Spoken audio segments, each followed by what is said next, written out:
Hey there guys, and welcome back to another episode of Collecting Corner here at On The Bubble.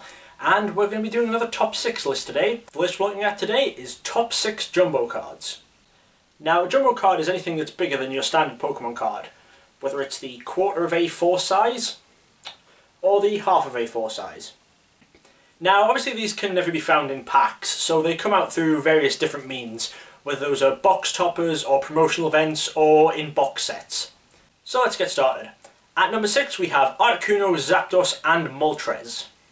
The original Japanese version of this card was given away in the October 1997 issue of Koro Koro magazine, and the English version was then released in July of 2000 in some stores as part of a promotion to do with the Power of One movie. At number 5 we have the only cards on the list which were exclusively English jumbos, and the only cards on the list which were reprints of cards from sets, and these are the Skyridge box toppers. Now, for those of you who don't know what a box topper is, since we haven't had any in a while, it's cards that you got where when you opened up a new sealed booster box, it would literally just be lying there on top of the packs. Now, the later ones were just normal sized cards and would usually feature the expansion symbol of the set and possibly like a secret rare collector number. However, the first 4 sets that did box toppers did them a little differently.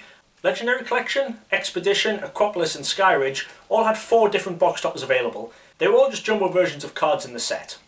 Now, Legendary Collection, Expedition and Aquapolis did these with a nice sparkly style holofoil, like you can see here.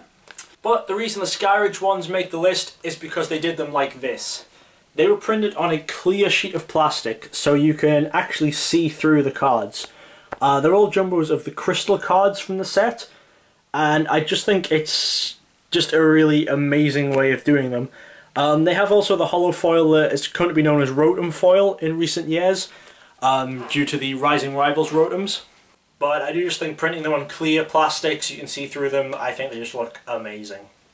Coming in at number 4 we have Birthday Pikachu, or the blank name Pikachu. Now, most people remember this card for the non-jumbo version, which was released as a promo by Wizards back when they held the license. But this card has had a ton of reprints over the years, including multiple jumbos, all with very different artwork. But my personal favourite artwork, and the one that's making this list, is this one. This Pikachu just looks ridiculously happy to have that cake. This one was also pretty difficult to get a hold of. They ran a promotion for exactly 1 year within Pokemon Centers, and you had to show up on your birthday with your birth certificate or some sort of official document that proved it was your birthday in order to get the card. And I believe this one is about on par with the Nat Awake version for most valuable birthday Pikachu. And at number 3 we have the Jumbo, which was released to celebrate the relocation of the Nagoya Pokemon Center. You could get this card at the store's new location between their opening date of March the 20th and May the 6th of 2013. Now, I just love the artwork on this card. In it you see Pikachu and many other Pokemon actually shopping in the Pokemon Center, and the items that they're browsing are actually Pokedolls of themselves, and I just think it's one of the most adorable things that has ever been placed on a card. I just absolutely love this one. And coming in at number 2 we have the Lawson promos, a set of 3 jumbos which feature the evolutionary lines of the Generation 5 starters.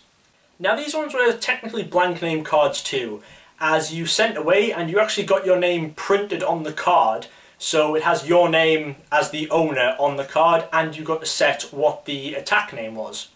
Now, it was originally believed that none would actually come out without the name written there, but it turns out that some did escape the factory like that and have gotten into the hands of collectors.